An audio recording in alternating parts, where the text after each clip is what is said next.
Is there such a thing as a best exercise for diabetics? And why is this important for you in particular? When most discuss exercise, they imply losing fat and getting healthier, which is always part of our goal. But for us diabetics, there are other critical components to exercise. And this is what you'll only find here on the Resilient Diabetic.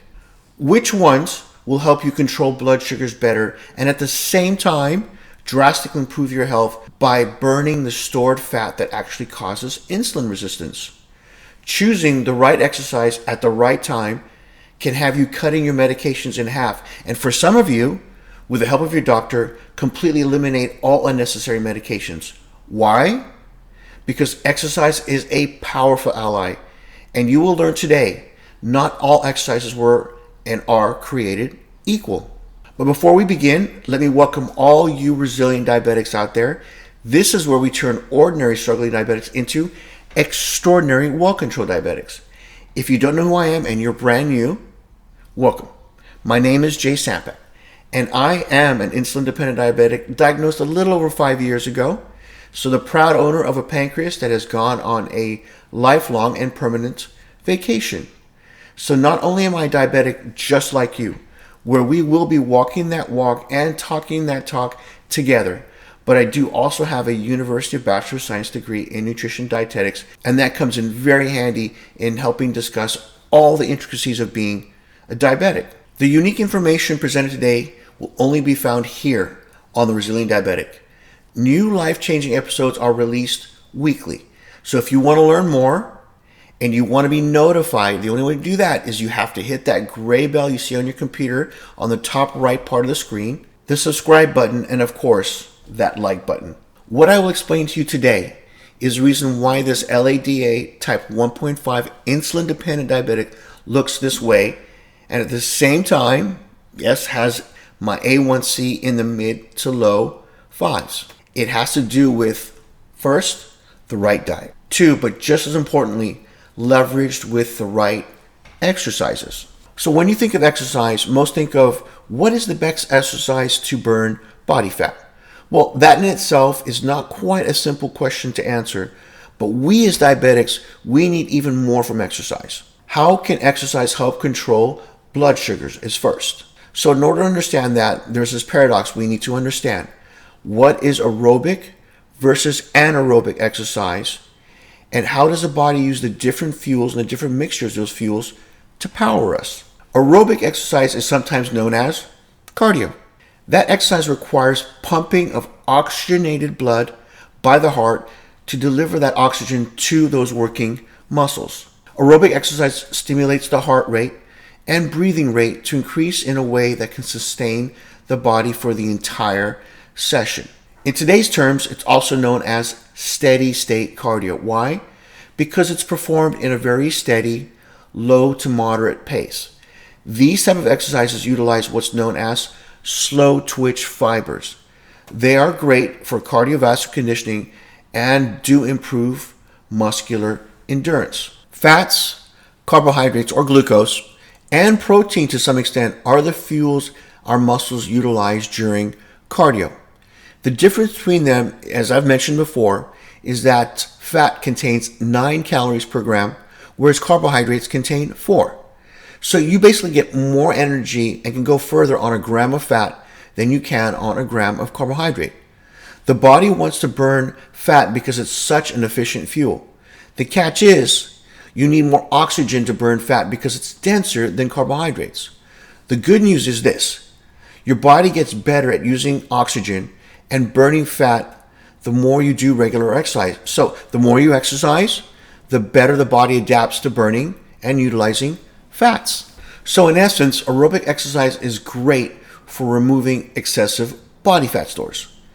As diabetics, especially type 2s, this fat, the ones that are stored in between our body organs, around the midsection, inside the liver, and even inside the muscle tissue, is actually what is working against us towards insulin. It's causing resistance. The more fat we have, the less of an impact insulin has at driving down blood sugars.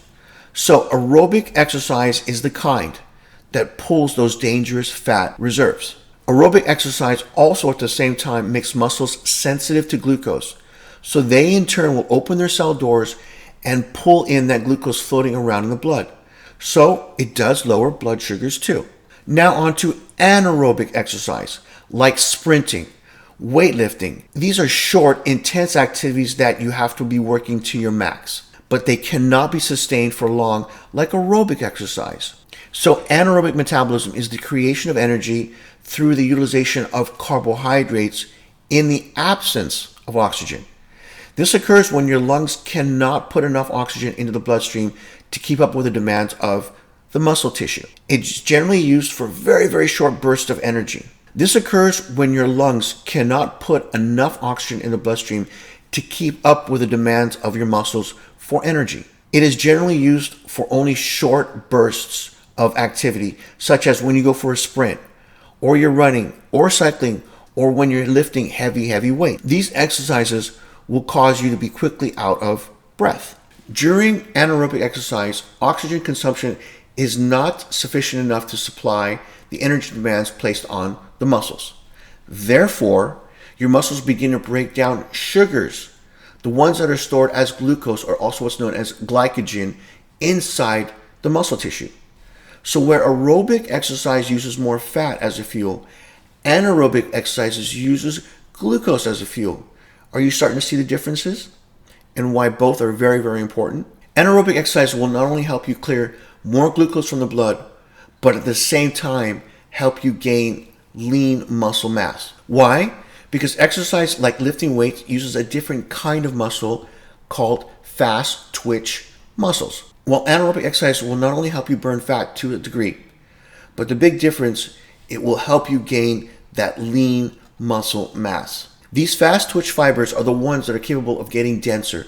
So in other words, the more muscle you have, the better your body's able to clear blood glucose. As the body uses stored glucose in the muscle during exercise, it then has to replenish it, but has the ability to actually what's known as overcompensate. And this is a great thing because that means less glucose is being converted to fat for storage when you eat. So not only will anaerobic exercise help you build lean muscle mass, but calories are burned more effectively in the bodies that have more muscle. Anaerobic exercise is especially helpful at what's known as weight management.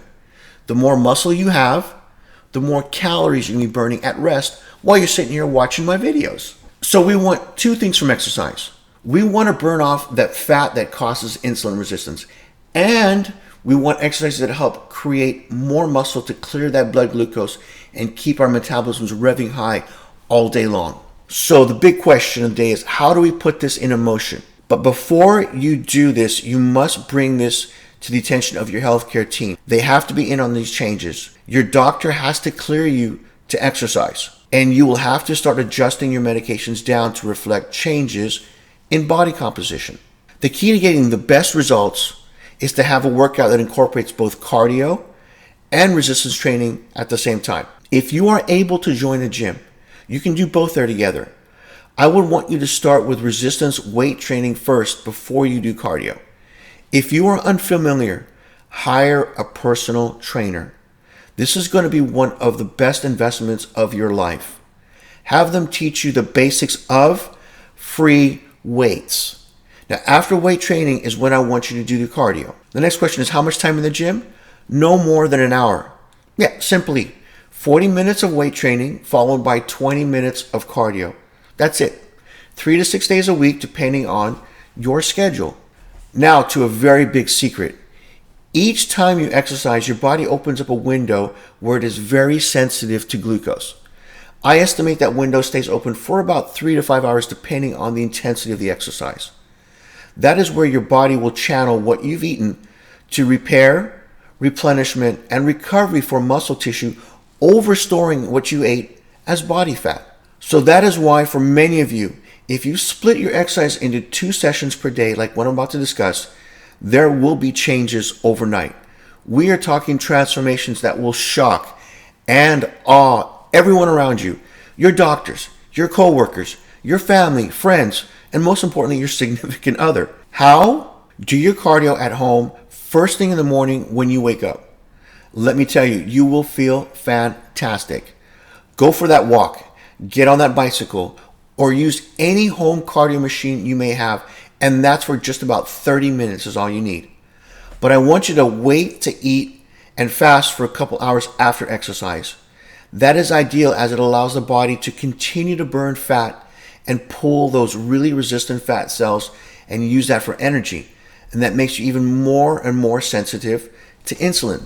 Then in the evenings, I want you to go to the gym and then do the resistance style of weight training, the anaerobics, the free weights. Keep that to no more than 45 minutes. That will then not only bring down blood sugars, but start the process of gaining lean muscle tissue, which is vital for us diabetics. You will then get a second window where the body favors recovery of that muscle, thus less body fat stores for another 3 to 5 hours. You see how this works? You've basically opened 2 sensitive windows. But again, I want you to wait to eat for at least an hour after you train with weights. That's to help continue burning and utilizing the body fat stores. And the bonus to post-weight training is that on your next meal, you can consume some higher amounts of carbs if required. And those carbs will go straight back in the muscle, like I said, instead of being converted into body fat and stored again. Now for my simple rules when it comes to the gym. No cell phones. Keep them in your car, please. This is your time. Time to focus on you. I need you to detach from the electronic world for that precious moment. You will thank me for this. I want you to focus in on improving yourself at the gym. Each time you will bring a stronger, better, a more and more focused version of you. For those of you who are on insulin, you will have to make immediate changes to your insulin requirements. As your body becomes more and more sensitive to insulin and your muscles get drained, your body will soak up blood glucose like no other. You will also need to test your sugars a lot more often. Once before you train, another post-workout, and usually another 2 hours after. Because believe it or not, it is that point 2 hours after where you will be seeing the most amount of hypoglycemic episodes. I'll also create a playlist for you with other related videos. In the video, How Does Exercise Help Diabetics? I mentioned being diagnosed as a diabetic can be a blessing. How so? I'll explain in that video. That also includes why our diabetic bodies, particularly in this modern non-active world, have the deck stacked against us with the food choices we make. And that will ultimately make or break us diabetics. How would you find that perfect treatment? In the episode, The Perfect Treatment, I will cover other important questions. Is your diabetes curable? Can we use the term curable as a diabetic? If not, what is the right term? And most importantly, how would you gauge or quantitatively know? You'll find all that plus much, much more. If you're on a desktop or laptop, I want you to use your mouse to click that box. If you're a mobile device, just tap that with your fingers. So have a great productive day, and we'll see you soon with another episode, always released weekly. Bye for now.